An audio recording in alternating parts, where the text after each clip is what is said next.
Ako'y mag-pray. Lord, salamat po at muli pinahintulutan niyo po ako magpahayag ng mabuting balita ng Panginoong Hesus sa aking mga kapatid. Inihiling ko po ito, magabayan po ako ng banal na Espiritu Santo sa aking pagpapahayag ng mabuting balita, sapagkat alam niyo naman po na wala po akong nalalaman pagdating sa pagpapahayag ng mabuting balita kung hindi po ako gagabayan ng banal na Espiritu. Kaya samot dalangin ko sa pangalan ng aming Panginoong Jesucristo na imbugtong na anak. Sana rin po ang mga tao makakapanood ng bidyong ito ay sila man ay magkaroon ng buhay na walang hanggan. At sila man po ay magbalik loob sa iyo at makilala po kayo. Maraming salamat po in Jesus' name. Thank you, Lord.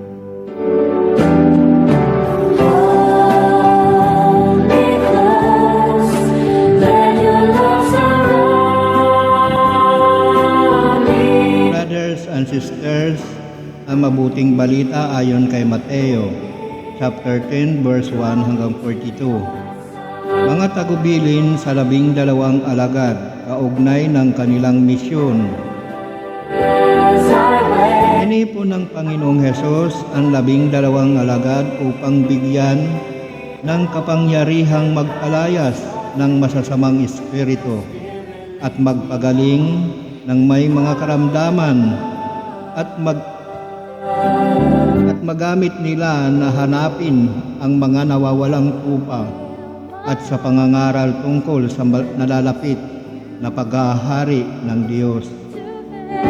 Na tayo'y laging magpakumbaba, maging matalino at maging tapat, at higit sa lahat ang pag-ibig sa Panginoon, at maging maingat tayo sapagkat may mga taong magkakanulo sa atin at maraming mapupuot sa atin dahil sa Panginoong Hesus. Ngunit dapat tayong maging tapat hanggang wakas upang tayo'y maligtas hanggang sa pagdating ng Panginoon.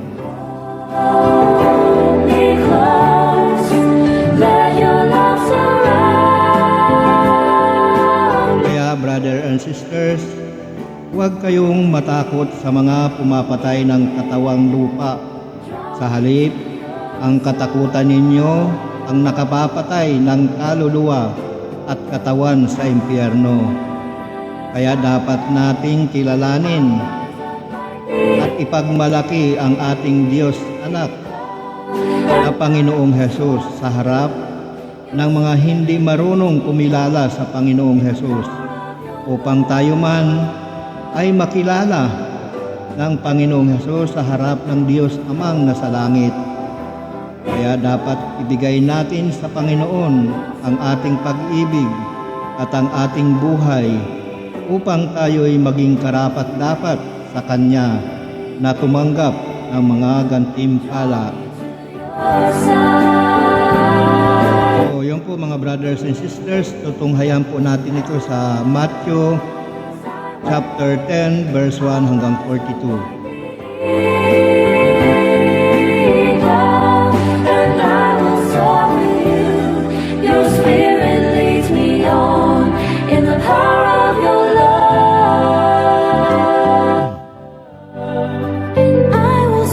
Brothers and sisters, listen carefully. Nang sa ganun, kayo man po ay magkaroon din ng buhay na walang hanggan hanggang sa pagbabalik ng ating Panginoong Hesus, tayo'y maging tapat sa Kanya. Inipon ni Hesus ang 12 alagad at binigyan ng kapangyarihang magpalayas ng masasamang espiritu at magpagaling ng mga may karamdaman.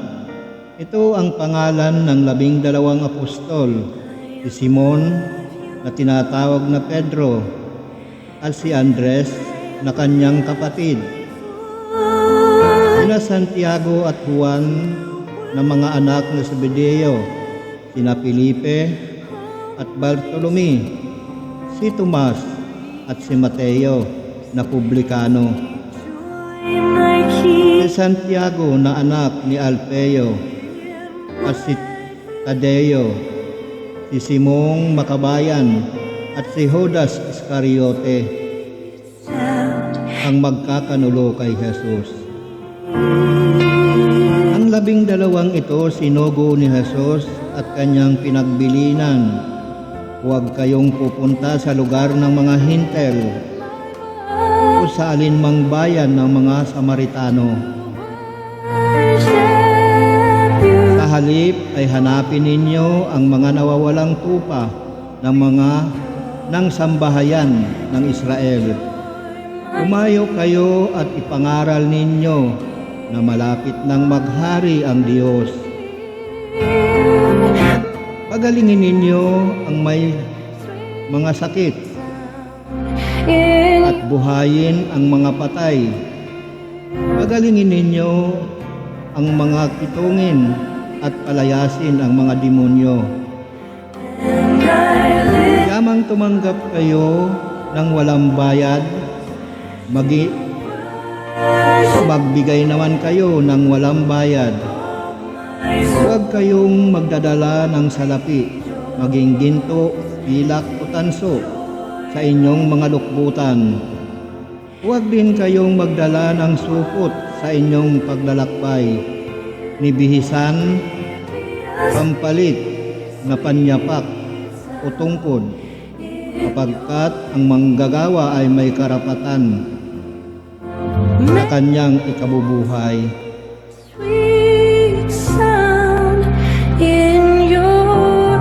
At saan mang bayan o nayon kayo dumating, humanap kayo ng taong karapat-dapat, pakituluyan, at manatili kayo roon habang kayo'y nasa lugar na iyon. Pagpasok ninyo sa bahay, sabihin ninyo, maghari nawa ang kapayapaan sa bahay na ito. Kung karapat-dapat ang mga tao sa bahay na iyon, panatilihin ninyo sa kanila ang inyong bati. Ngunit kung hindi, bawiin ninyo ito. At kung ayaw kayong tanggapin o pakinggan sa isang tahanan o bayan, umalis kayo roon at ipagpag ang alikabok ng inyong mga paa. Sinasabi ko sa inyo na sa araw ng paghuhukom ay higit na mabigat ang ipaparusa sa mga tao sa bayang iyaon kaysa dinanas ng mga taga-Sodoma at Gomora. The steadfast love of the Lord never ceases. Ngayon sinusugo ko kayo na parang mga tupa sa gitna ng mga asong gubat. Maging matalino kayo gaya ng kalapati. Every morning, new every morning, great. Maging matalino kayo gaya ng mga ahas at matapat gaya ng mga kalapati. Mag-ingat kayo sapagkat may mga taong magkakanulo sa inyo sa mga hukuman at hahagupitin nila kayo sa mga sinagoga. Dahil sa akin, iaharap kayo sa mga gobernador at mga hari. At magpatotoo kayo sa harapan nila at ng mga hintel. Great is thy faithfulness, O Lord. Kapag nililitis na kayo, huwag kayong mabalisa tungkol sa sasabihin ninyo o kung paano ninyo sasabihin. Pagdating ng oras, ito'y ipagkakaloob sa inyo, kapagkat hindi kayo ang magsasalita, kundi ang Espiritu ng inyong Ama ang magsasalita sa pamamagitan ninyo.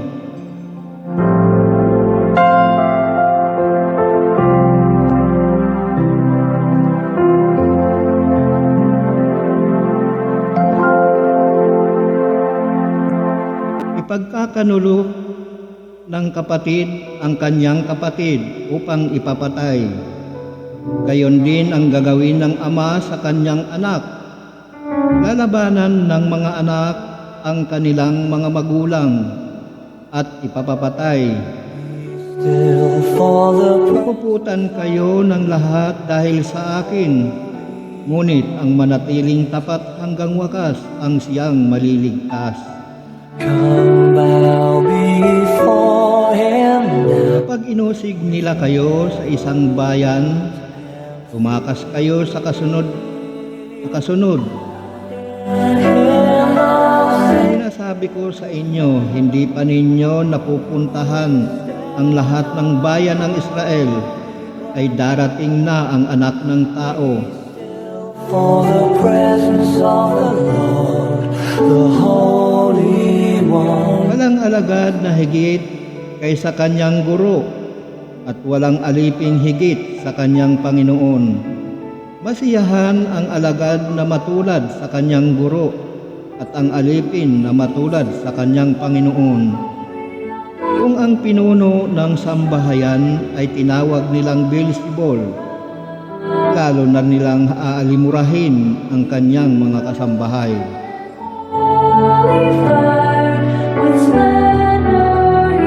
Ang sino mang kumilala sa akin sa harapan ng mga tao, ay kikilalanin ko rin naman sa harapan ng aking Amang nasa langit.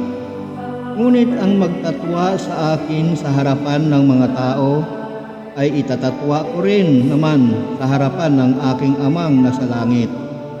Is shining all around. Huwag ninyong isipin na parito ako upang magdala ng kapayapaan sa lupa.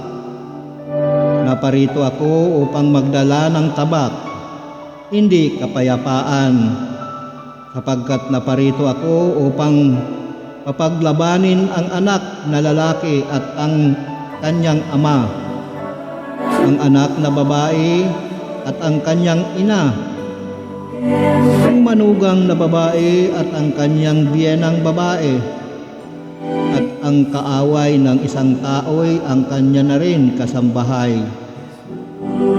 Ang umiibig sa ama o sa ina ng higit sa akin ay hindi karapat-dapat sa akin.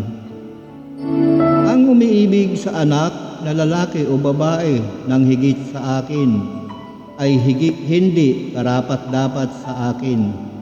Ang hindi nagpapasan ng kanyang cross at sumusunod sa akin ay hindi karapat-dapat sa akin. Ang nag-iingat ng kanyang buhay ay siyang mawawalan nito, at ang mawawalan ng kanyang buhay dahil sa akin ay magkakamit nito. Ang tumatanggap sa inyo ay tumatanggap sa akin, at ang tumatanggap sa akin ay tumatanggap sa nagsugo sa akin. Ang tumatanggap sa isang propeta dahil sa siya'y propeta ay tatanggap ng gantimpala ukol sa propeta.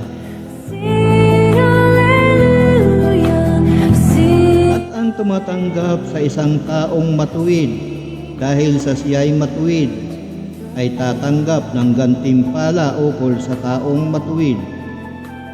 At sino mang magbigay ng kahit isang basong tubig na malamig sa isa sa maliliit na ito, dahil sa ito'y alagad ko, tinitiyak ko sa inyong tatanggap siya ng gantimpala. Ito po mga brothers and sisters, ang mabuting balita ng Panginoon. Jesus is Lord. Jesus is Lord of heaven and earth. So, mga brothers and sisters, nais po nating bigyang linaw ang tungkol po dito sa tabak. Jesus is living in His church. Jesus is living in His church. Jesus is Ayon po sa Panginoon, sapagkat naparito ako upang papaglabanin ang anak na lalaki at ang kanyang ama, ang anak na babae at ang kanyang ina. So mga brothers and sisters, kung atin po kung hindi po natin ito come. isipin ng mabuti. Kung hindi natin bibigyan ito ng magandang isipin ng mga tao na mga hindi nakakaalam nito na ito'y bakit ba nagdala ng tabak pa ang Panginoong Hesus. Kaya po sinabi ng Panginoong Hesus ito sapagkat alam niya na ang mga tao ay naliligaw na ng daan, naliligaw na ng landas, hindi na marunong bumalik sa Diyos. Ang ibig sabihin po kasi nito, ito yung mga pagsubok sa atin. Ibig sabihin na daranasin natin. Halimbawa kasi may 5 tao nga, sabi nga niya may limang tao sa isang sambahayan. Ito'y paglalabanin niya ang ama at ang anak na lalaki. Ngunit ang makasumpong po nito ng mabuting balita na ito, mga brothers and sisters, ay dapat nating unawain. Kaya po sinabi ito ng Panginoong Hesus upang maranasan man natin ang mga ganong bagay, mga ganong pangyayari, ay maisipan natin na magbalik loob sa Kanya at hanapin natin Siya at muli pagsisihan natin ang ating mga kasalanan at magbalik loob. Maniwala kayo brothers and sisters, kapayapaan ang ibibigay sa inyo. Kaya po sinabi niya ng ganito dahil nga po doon sa ang mga tao ay labis ng talagang hindi na natututong gumawa ng mabuti. Change my heart, oh God. Tingnan natin dito sa Ezekiel 21, 12 hanggang 13. Ang sabi ng Diyos Ama, "Managhoy ka tao, ang tabak na ito'y gagamitin sa aking bayan at sa kanyang mga pinuno. Sila ay papatayin kasama ng buong bayan. Kaya malumbay ka. I am the clay. Susubukin ko ang aking bayan at kapag di sila nagsisi, ang lahat ng ito'y mangyayari sa kanila." Yun po mga brothers and sisters. So yun din po ang ibig sabihin ng ating Panginoong Hesus, na kung hindi tayo magbabalik loob sa Diyos at magsisisi, maaaring gamitin nga niya ang sinasabing tabak. Kapagkat itong tabak na ito ay ang mga paghihirap na daranasin. Dahil nga mag-aaway-away yung 5 tao na magpapamilya. So, kung hindi natin alam ang mga ganitong bagay, mananatili sa atin ito na talagang magulo nga ang pamilya. Ngunit kung meron sa atin nakakaalam nito, magbabalik loob at magsisisi sa kanyang mga kasalanan at magbalik loob sa Panginoon. Ito ay ibibigay sa kanila ang kapayapaan at mawawala na ang sumpang iyon na sinasabing tabak. So yun po ang ibig sabihin po noon. At ang sabi ito pa nga po, ang sabi niya, "Ang hindi nagpapasan ng kanyang krus at sumusunod sa akin ay hindi karapat-dapat sa akin. Ang nag-iingat ng kanyang buhay ay siyang mawawalaan nito, at ang mawawalaan ng kanyang buhay dahil sa akin ay magkakamit nito." So ang ibig pong sabihin nito ng Panginoong Hesus, napakalinaw naman po kung tayo ay nakakaalam kung tayo ay pinagkalooban na ng banal na Espiritu sapagkat siya ang uunawa nito at ipapaunawa sa atin. Ang ibig sabihin po ng pasanin natin ang krus. Ito po ay hindi literal na krus, kung hindi ito yung mga pagsubok, mga paghihirap na pagsubok sa atin.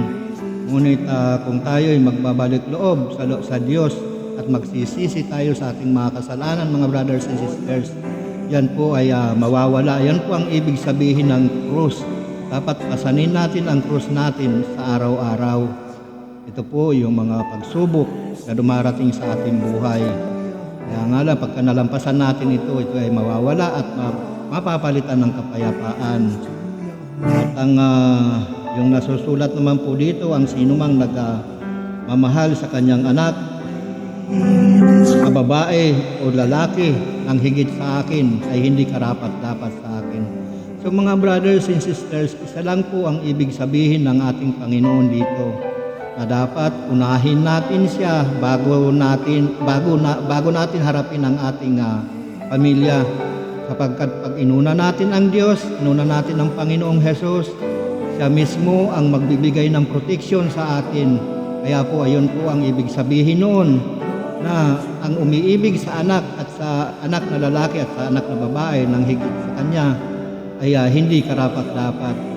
Kaya dapat nating unahin, ibigay ang ating pag-ibig sa Panginoong Hesus, sa Diyos Ama, sapagkat ang igaganti sa atin noon ay kapayapaan. Ayan po ang ibig sabihin niya, kung hindi kasi marami po sa atin hindi po makakaintindi ng mga ganito. Ano ba yan? Ano ganyan? Kasi yan po ay mga talinghaga na salita ng Diyos. Ang makakatalos lamang po niyan ay ang taong pinagkalooban ng banal na Espiritu Santo, kapagkat yun po ang pangako ng Panginoong Hesus ng pag-akyat niya sa langit, na magpapadala siya ng isang gagabay sa atin upang siya ang magsasabi at magsasalita kung ano po yung mabuti, kung ano po yung dapat, kung ano pong ibig sabihin noon. So, yun po mga brothers and sisters. So, hindi po ito nakakatakot kung tayo ay magbabalik loob sa Diyos at magsisisi sa ating mga kasalanan. Hindi po ito nakakatakot na tabak. Pagkos ay dapat natin ikatuwa ito, sapagkat nalalaman natin dito kung ano ang dapat nating gawin. Tayo ay magsisi at magbalik loob sa Panginoon. Yan lamang po ang ibig sabihin noon. Hindi porket may tabak matatakot na tayo. Ang sabihin, kasi yan lamang. Kaya nga sabi nga ng Diyos Ama, susubukin ko ang aking bayan, at kapag di sila nagsisi, ang lahat ng ito'y mangyayari sa kanila. Yan po ibig sabihin po, pagsubok lang po yun, yung tabak na yon. Ngunit kung hindi po tayo magsisisi at magbabalik loob sa Diyos, ito'y kanyang gagamitin nga kung tayo'y hindi magsisisi. Kapagkat yan po, ang lahat po ng nasusulat sa Biblia ay mangyayari po yan sa buhay natin kung hindi po natin alam. Pero kung ito'y nalalaman po natin, kaya nga ang Panginoong Hesus ay nagbigay ng taong mangangaral at binigyan ng kapangyarihan na magpahayag ng mabuting balita upang ipaalam sa ating mga kapatid na hindi pa nalalaman ang mga ganitong ibig sabihin ng mga talinghagang ito sa banal na kasulatan. Kapagkat kung hindi natin alam yan, ganun na lang yung pangunawa natin, ganun ang sanlibutan dapat kaya hinihiling ng Diyos Ama na tayo'y magsisi upang nang sa ganun tayo man ay pagkalooban ng banal na Espiritu Santo na siyang magtuturo sa atin ng tamang landas, ng tamang daan. Yan po ang ibig sabihin yan, mga brothers and sisters. Kaya ako po ipinapaliwanag yan sapagkat kailangan malaman din ninyo po kung halimbawa meron po kayong 5 na magkakasama sa isang bahay, sa isang sambahayan. Kung ganun po ang nangyayari, hindi kayo magkasundo-sundo, kung kayo'y laging nagbabangayan, ibig kong sabihin noon, isa lang po ang ibig sabihin noon, magsisi at magbalik loob sa Diyos. Yun lamang po yun. Kapagkat ang kapalit noon ay mga pagpapala at mga biyaya at kapayapaan sa buhay. Yun po ang ibig sabihin noon.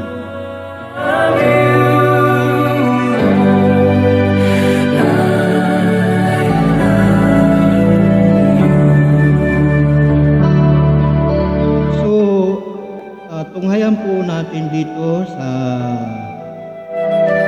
ang dapat katakutan dito sa Lucas 12:2 hanggang 7.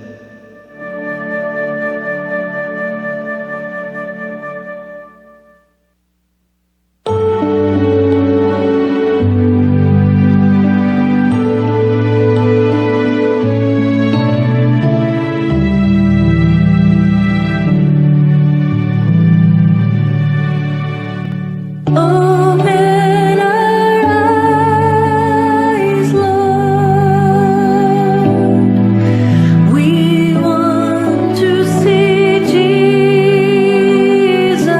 Sinasabi po rito ng Panginoon, walang natatago na di nalalantad at walang nalilihim na di mabubunyag. Ang anumang sabihin ninyo sa dilim at maririnig sa liwanag, at anumang ibulong ninyo sa mga silid ay ipagsisigawan. Sinasabi ko sa inyo, mga kaibigan, huwag ninyong katakutan ang mga pumapatay ng katawan at pagkatapos ay wala nang magagawa pa.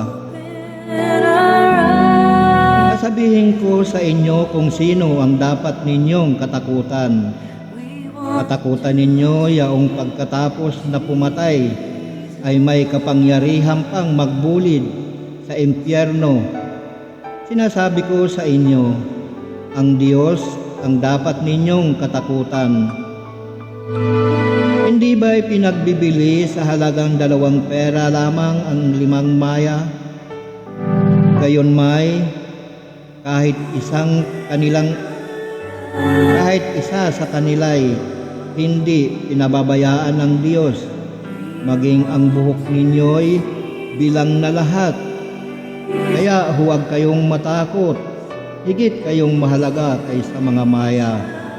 Yan po mga brothers and sisters. So, marami po kasi sa atin ng mga hindi nakakaalam.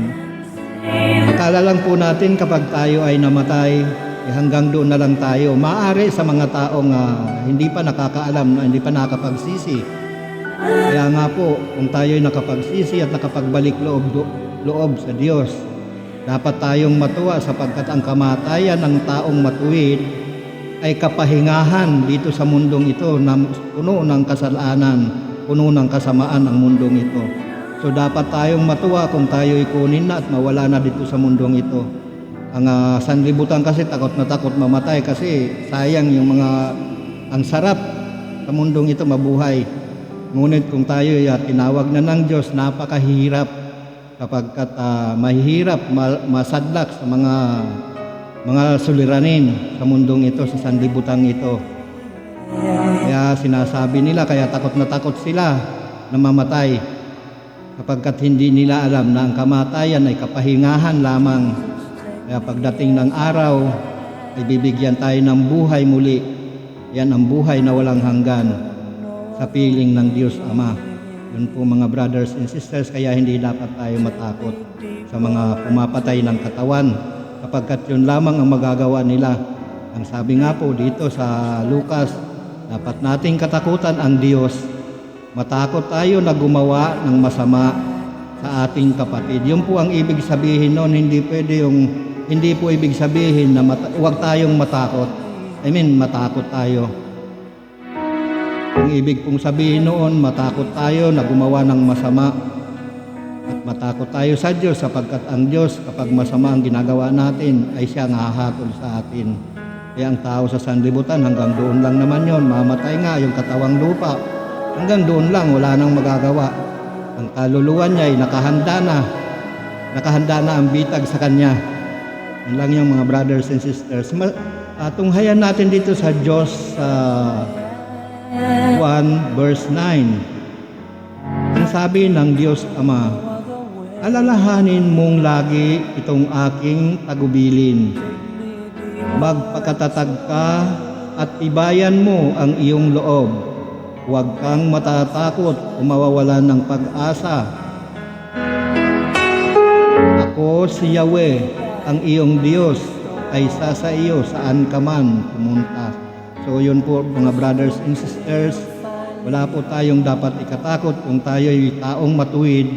Dapat tayo taas noo sa gitna ng mga taong walang pananalig at pananampalataya sa Diyos sa sanlibutan na ito. Sapagkat ang sanlibutan ito puno ng kasalanan, puno ng kasamaan. Kaya huwag tayong matatakot sa mga taong pumapatay ng katawan. Pagkatapos noon wala na. Dapat tayo matakot sa Diyos.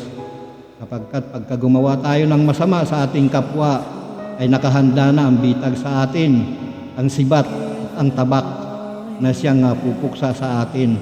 Yun po ang ibig sabihin noon na dapat nating katakutan ng Diyos sapagkat siya lamang may kapangyarihan na gumawa ng lahat ng bagay kung ano man ang nararapat na gawin sa atin sapagkat siya po ang lumikha sa atin, siya po ang nagbigay ng buhay. Kaya wala po tayong karapatan na umatol sa ating kapwa sapagkat wala po tayong alam. Ang Diyos po ang nakakaalam ng lahat. Yan po mga brothers and sisters. Your heart is so my soul, long back to you. You are all my heart's desire, and I long to worship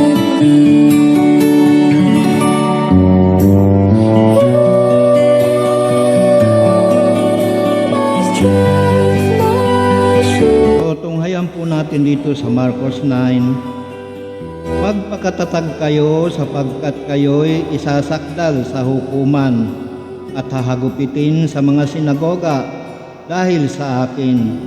Iaharap kayo sa mga gobernador at mga hari upang kayo'y magpatotoo sa harapan nila. Dapat munang may pangaral sa lahat ng bansa ang mabuting balita bago dumating ang wakas. Kapag kayo'y dinakip na nila at iharap sa paglilitis, huwag kayong mabahala tungkol sa sasabihin ninyo. Sa oras na iyon, sabihin ninyo ang anumang ipagkaloob sa inyo, sapagkat hindi kayo ang magsasalita, kundi ang Espiritu Santo. Ipagkakanulo ng kapatid ang kanyang kapatid upang ipapatay. Gayon din ang gagawin ng ama sa kanyang anak. Lalabanan ng mga anak ang mga magulang at ipapapatay. Kapuputan kayo ng lahat dahil sa akin, ngunit ang manatiling tapat hanggang sa wakas ang siyang maliligtas. So yung po mga brothers and sisters, dapat sa kabila ng mga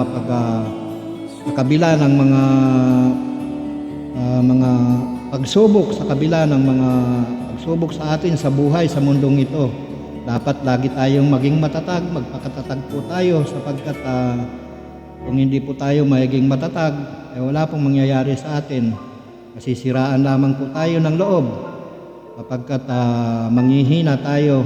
Ang dapat nating gawin, lagi tayong manalangin sa Diyos sapagkat siya lamang ang makakatulong sa atin, siya lamang makapagbigay sa atin ng lakas at buhay. Wala pong makapagliligtas ng kanyang sarili kung hindi ang Diyos lamang ang makapagliligtas sa atin sapagkat wala po tayong kakayahan. Sapagkat ang sabi nga niya, kapag kanyang ipahintulot na tayo'y lapain ng mga leon, ito'y mangyayari kung kayo'y hindi magsisisi at magbabalik loob sa Diyos. So, hanggang dito na lamang mga brothers and sisters. Sana natutunan ninyo ang mabuting balitang ito at kayo rin ay hangad kong lagi mga brothers and sisters na sana'y kayo rin ay magkaroon ng buhay na walang hanggan sa piling ng Diyos Ama sapagkat yun po ang pangako ng Panginoong Hesus. Tayo'y kanyang isasama doon sa kanyang kinaroroonan. Yun po yung sa huling araw ng paghuhukom. Susunduin po tayo ng Panginoon at siyang magsasama sa piling ng Ama. Kaya mga brothers and sisters, dapat magpakatatag tayo sa lahat ng mga pagsubok sa mundong ito. Sapagkat sabi ko nga, ang mundong ito ay puno ng kasalanan, puno ng kasamaan. Kung hindi po tayo magiging matatag, tayo ay masisiraan ng loob. Kaya sabi nga dito sa Diyos, 1 hanggang 9, sabi ng Diyos Ama, alalahanin mong lagi itong aking tagubilin, magpakatatag ka at ibayan mo ang iyong loob. Huwag kang matatakot o mawawala ng pag-asa. Ako si Yahweh, ang iyong Diyos, ay sa iyo saan ka man pumunta. So yun po mga brothers and sisters, makakamtan lamang po natin yan na pangako ng Diyos kung tayo'y magsisisi at magbabalik loob sa Kanya. sapagkat yun po yung tuntunin ng Diyos Ama na tayo'y magsisi, sapagkat ang sabi nga niya, hahanapin niya ang mga nawawalang tupa at kanyang ibabalik sa kawan. Yan po, at siya mismo daw ang maghahanap at magbubukod-bukod sa mga tupa at kambing, sapagkat ang mga kambing ay hahatulan pagdating ng panahon. Kaya dapat tayo maging tupa. So hanggang sa muli mga brothers and sisters, hangad kong lagi sa inyo ang kapayapaan, kagalakan, kalusugan ninyo mga brothers and sisters, lalo na yung mga kapanood ng bidyong ito. Sana sumainyo ang pagpapala sa araw-araw at lagi kayong iligtas ng Diyos Ama at ng Diyos Anak. At lagi kayong magdadasal, lagi kayong manalangin. So yun lamang po mga brothers and sisters. Ang sandata natin ay panalangin sa gitna ng mga taong liko ang pag-iisip. Wala tayong ibang gagawin kung hindi manalangin sa Diyos at ipagbigay alam sapagkat siya ang nakakaalam ng lahat.